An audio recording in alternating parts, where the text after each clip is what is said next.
Hola, ¿cómo estás? Quiero saludarte en el nombre del Señor Jesucristo, agradecerte la oportunidad nuevamente de poder observar a través de la revelación de Cristo mismo. Es Cristo quien nos está hablando a través de este libro, el Apocalipsis, para invitarnos a conocer un poquito más acerca de él. En esta oportunidad nosotros vamos a hablar acerca de el milenio o estos 1000 años, como lo expresa la Biblia. Para ello quiero invitarte a que te posiciones en el capítulo 20. En el capítulo 20 del Apocalipsis ya tuvimos la oportunidad de leer y de observar el capítulo 19. Hicimos dos mensajes acerca de él a través de dos reflexiones de la Iglesia Bautista del Séptimo Día. Pero en esta oportunidad vamos a mirar acerca de algunas interpretaciones importantes. Para ello quiero invitarte a que primeramente puedas leer tú el capítulo 20 y puedas sacar y extraer el mensaje principal de lo que está aquí. Y te voy a invitar a que leamos en el versículo 6 lo siguiente, el cual va a ser nuestro texto base. Apocalipsis 6, perdón, Apocalipsis 26 dice, bienaventurado y santo el que tiene parte en la primera resurrección, la segunda muerte no tiene potestad sobre esto, sino que serán sacerdotes de Dios y de Cristo y reinarán con él 1000 años. Con este mensaje nosotros vamos a pedir la dirección del Espíritu de Dios para que nos acompañe a poder observar, a mirar lo que el Señor nos quiere revelar en esta oportunidad. Querido Dios, te agradecemos la oportunidad de mirar en tus sagradas escrituras lo que tú nos quieres decir a través de tus palabras y poder entender. También mirar las interpretaciones que nosotros como seres humanos finitos, limitados, hemos hecho a nuestro entender en algunos puntos de manera muy acertada, pero en otros puntos muy erradas y muy lejanos a lo que tú quieres mostrarnos. Señor, acompáñanos tú, principalmente para poder entender el mensaje o el mensaje revelador de lo que tú nos quieres decir en tus palabras santas. Todo lo queremos observar y entender en lo que tú nos quieres decir. Amén y amén.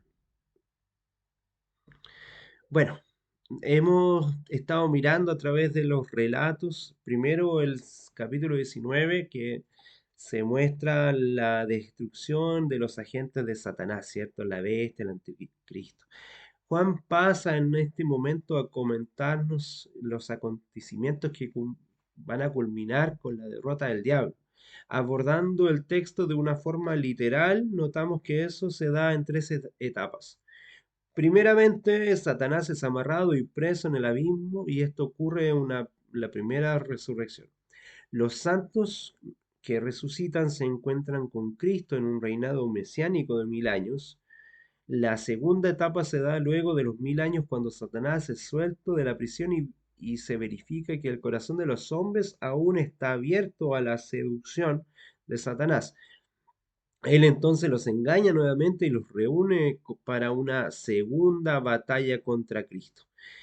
Después de la derrota es tirado al lago de fuego, el cual ya se encuentra la bestia y el falso profeta. Por fin, presumiblemente, sigue la segunda resurrección porque encontramos los muertos delante del trono de Dios para el juicio final. Los perversos son lanzados en el lago de fuego y los justos entran en la bienaventuranza final, en el nuevo cielo y en la tierra nueva.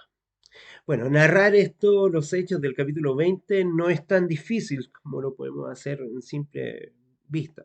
La tarea ardua acá es comprenderlos. Aún así, en este intento vamos a procurar explanar un poco los caminos propuestos por el texto, presentando las tres formas de interpretación más conocidas.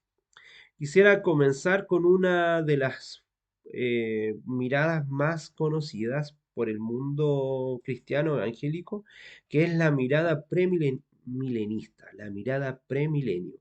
O sea, una mirada en visión que es antes de los 1000 años. Vamos a hacer bien resumido este mensaje. ¿En qué sentido? En la visión primilenista, Cristo volverá antes del milenio. Se admite entonces que el capítulo 20 es totalmente escatológico, así siendo, en este sentido, cuando Cristo regrese, Satanás será amarrado, los santos resucitarán y juntos eh, a Cristo se reinarán en la tierra en el reino temporal. Eso, reino milenar, terminará con una revelación viniendo después del juicio final. Una variante del premilenismo, porque también tiene, es el dispensacionalismo, que encara el reino milenar principalmente desde el punto de vista de las promesas teocráticas de Dios en Israel. En ese sentido, la figura abajo describe en este sentido ese punto, la forma interactiva de tal visión.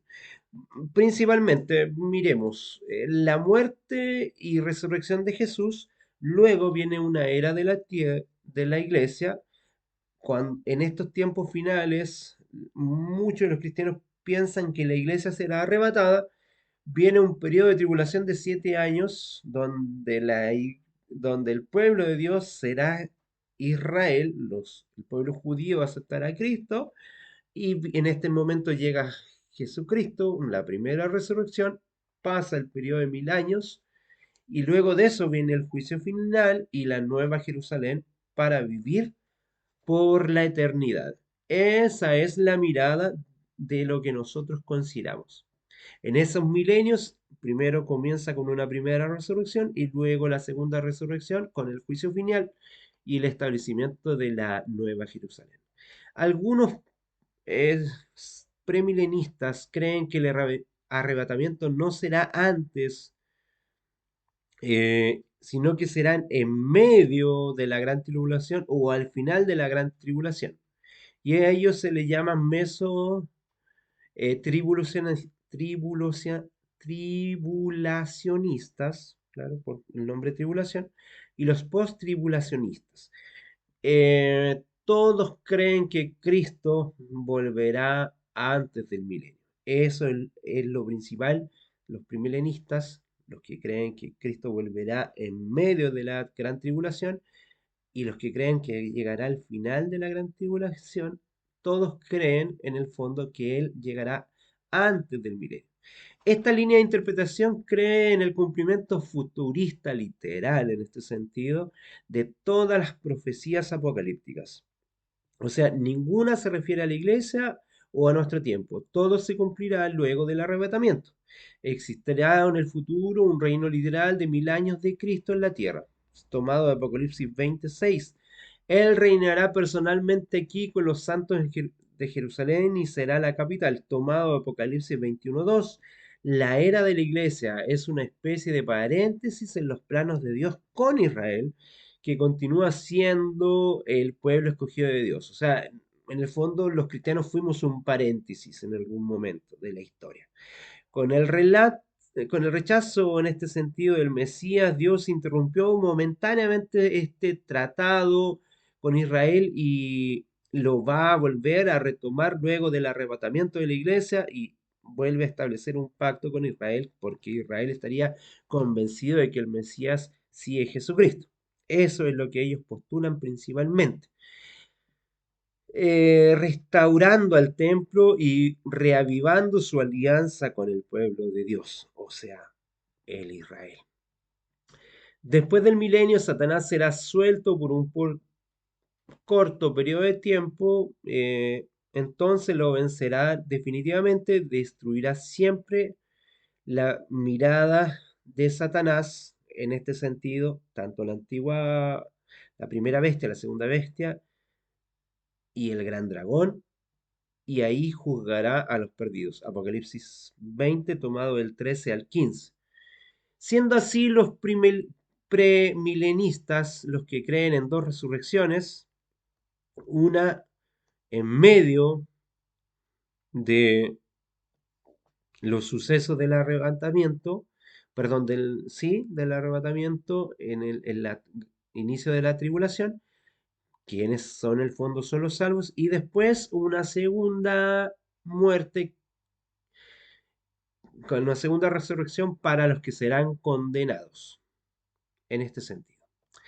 Problemas que puede tener esta interpretación, que nos parecen muy relevantes de nombrar.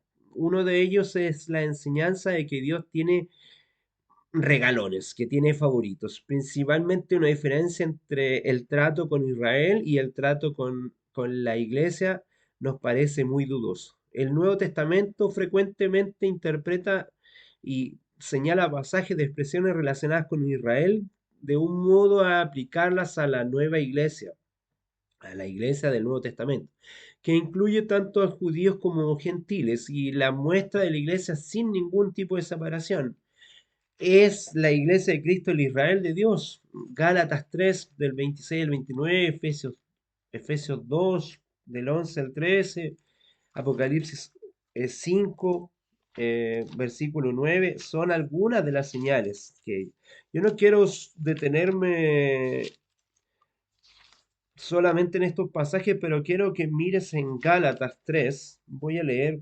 brevemente para que podamos mirar aquí lo que dice 26 en adelante. Gálatas 3:26 en adelante dice, pues todos sois hijos de Dios por la fe en Cristo Jesús, porque todos los que habéis sido bautizados en Cristo, de Cristo estáis revestidos. Ya no hay judío ni griego, no hay esclavo ni libre, no hay varón ni mujer, porque todos vosotros sois uno en Cristo Jesús. Y si vosotros sois de Cristo, ciertamente el linaje de Abraham sois y herederos según la promesa. Jesús nos deja muy claro que ya, por intermedio de Pablo, que ya no hay regalones ni nunca lo hubieron. En el Antiguo Testamento se muestran algunas diferencias por distintos roles que tuvieron algunos hombres y mujeres, pero el Señor no tiene regalones en este sentido. No creemos que todos nosotros fuimos predestinados para salvación, y hay algunos que la rechazan, eso principalmente, y hay otros que aceptan el regalo de la salvación, y que el Señor a todos, a cada uno, a través de las distintas épocas y a través de cada uno de los lugares de la tierra, le ha dado esa oportunidad, aún sin conocer de Él, pero en su acto y en su forma y en su tipo de vivir es como que se hubiesen vivido en la ley. Mira qué interesante lo que se presenta. Un segundo punto importante es que la Biblia no habla de dos resurrecciones en tiempos diferentes. En la ocasión de la segunda venida, no hay dos resurrecciones en tiempos distintos. Aunque Pablo, escribiendo a los tesalonicenses en las dos epístolas, bueno, que estaban unidas en una primera etapa, trata el tema de la resurrección. En el preámbulo afirma que los salvos en Cristo resucitarán primero y serán juntos con él los que serán arrebatados vivos. Primera Tesalonicenses 4, 16 y 17. Pero en el mismo mensaje que está en Segunda Tesalonicenses, nos dice que en el capítulo 1 del 6 al 10 nos presenta cómo vivirán los incrédulos. La parábola de los talentos, también contada por Jesús mismo, coloca el acierto de cuentas tanto en los siervos buenos como en los siervos malos, en Mateo 25:19. Apocalipsis 20, del 5 al 6, nosotros miremos el versículo 5 porque solamente habíamos visto el 6. Dice en el versículo 5, pero los otros muertos no volvieron a vivir hasta que se cumplieron 1000 años. Esta es la primera resurrección. Y luego dice lo que nosotros mencionamos en el versículo básico de introducción, que era bienaventurado y santo, ¿cierto? El que tiene parte en la primera resurrección, la segunda muerte no tiene potestad sobre estos, sino que serán sacerdotes de Dios y de Cristo y reinarán con él, con el Señor, por 1000 años. Otro punto importante que podemos nombrar en relación con los premilenistas es el establecimiento de una nueva Jerusalén aquí en la tierra. Es comprensible, pero ¿en qué sentido? Al despedirse de sus discípulos, Jesús dijo, en la casa de mi Padre muchas moradas hay, y si no lo fuera así, yo lo hubiese dicho. Voy pues a preparar lugar para ustedes, y si me fuere y preparase lugar para ustedes, vendré otra vez para estar con ustedes, ¿cierto? Eso es más o menos lo que Juan en el capítulo 14 quiere presentar al inicio del capítulo. Pedro también afirmó que los cielos y la tierra que existen ahora están reservados con la misma palabra y guardados para el fuego en el día del juicio. En segunda de Pedro, capítulo 3 verso 7. Y Juan relata que vio un cielo nuevo y una tierra nueva porque el primer cielo y la primera tierra pasaron y el mar ya no existe más. Eso es lo que nosotros estaremos estudiando después en el capítulo 21 de Apocalipsis. Y si seguimos la lectura del capítulo 21, nos hace mención claramente a que habrá una Jerusalén que descenderá, pero del cielo. Ahora hay una segunda interpretación muy importante que es la interpretación postmilenista. Esta línea de interpretación cree que la mayoría de las profecías apocalípticas ya se cumplieron principalmente durante el periodo del Imperio Romano. Es aquí donde muchas personas están mirando una interpretación historicista y que otras son apenas simbólicas y no escatológicas. Para los postmilenistas, el reino de Dios es espiritual y no geográfico, o sea, Él ya está siendo est- establecido en nuestro corazón y así de- se defiende que la tierra debe introducir un reino milenar, de 1000 años acá, una era de paz, de justicia sobre la tierra y la meta de los cristianos es esforzarse en reformar el sistema político de este mundo, pues la Biblia y tan solo ella debe ser la regla de fe y de práctica para todos los gobiernos, en este sentido, siendo así un gobierno teocrático y no democrático. Es el blanco de este pensamiento. Los postmilenistas entienden que el milenio será un periodo real en la tierra pero no necesariamente con la duración de 1000 años. El número 1000 principalmente para ellos es simbólico, tomado de segunda de Pedro 3:8. Será un reino más bien espiritual que político. Cristo reinará, pero estará en el cielo, en el trono de David, no estará con nosotros de una forma general. Los postmilenistas son optimistas y creen que la Tierra va caminando para una restauración pacífica. ¿En qué sentido lo miran ellos? Yo principalmente te mostré cómo lo miraban los premilenistas. Para ellos, desde la muerte de Jesús, su resurrección, viene el periodo de la iglesia y luego de esto viene la tribulación. En los últimos días después de la tribulación vivimos un milenio de restauración en la misma tierra, que es simbólico, hasta el regreso de Jesús y ahí viviremos por la eternidad. Que al igual que la mirada premilenista, tenemos tres eh, miradas críticas, podríamos decir, en torno a esta interpretación. Tres miradas. Recuerda que las mencionadas por la primera mirada que era primilenista fue que no hay, en este caso, elegidos o regalones. Segundo, que no, la Biblia no nos habla de dos momentos de resurrecciones diferentes. Y tercero, es que no se establece un reino de la nueva Jerusalén en la tierra sin que ésta baje y descienda del cielo. ¿Cuáles son las tres posturas que miramos en relación con los postmilenistas que las consideramos un poco tanto críticas? Primera, una de las más fundamentales y que nos da, podemos ponerle el énfasis ahí. El mundo no está quedando mejor, en ningún caso. Es verdad en este sentido que el mundo está empeorando. Todo lo vemos en todo sentido, incluso en cómo la Tierra se está comportando, el calentamiento global, eh, muchas situaciones complejas. momentos difíciles. Ningún estudioso, ningún historiador, ningún sociólogo, ningún antropólogo nos podría decir que esta sociedad postmoderna, modernista, se avanza hacia una mirada progresista. Menos a lo largo de este siglo. Hay una lucha contra la perversidad o contra la inmoralidad. Al contrario, son banderas de lucha que están puestas en el corazón de las personas.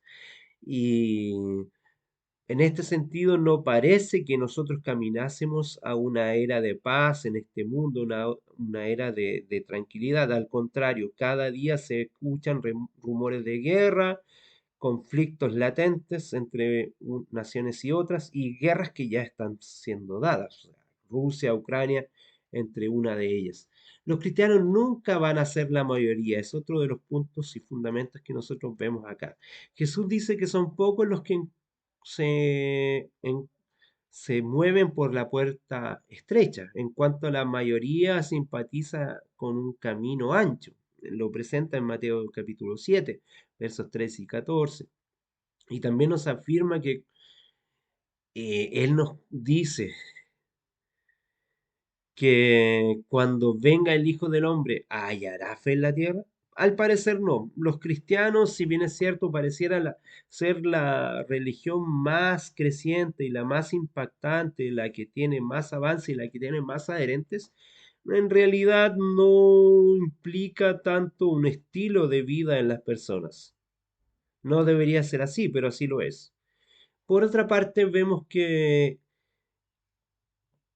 no precisamos de un reino mesiánico establecido literalmente si podemos gozar de paz en la tierra. No hay necesidad de Cristo en este caso si llegamos o llevamos a una nueva Jerusalén. Si podemos gozar de paz en este mundo sin la presencia real de Jesús en nuestro medio, yo creo que es imposible. No existe la posibilidad de que tú y yo nos gocemos en Cristo Jesús. Eh, Porque no existe esa posibilidad de que nosotros nos comportemos a la altura sin que Cristo esté en medio de nosotros y reinando ante nosotros para que la Jerusalén logremos desarrollarla sin su presencia, con Él en otro lugar. Él dijo que estaría con nosotros cuando su reino fuese establecido. Y hay una tercera visión que es una interpretación amilenista.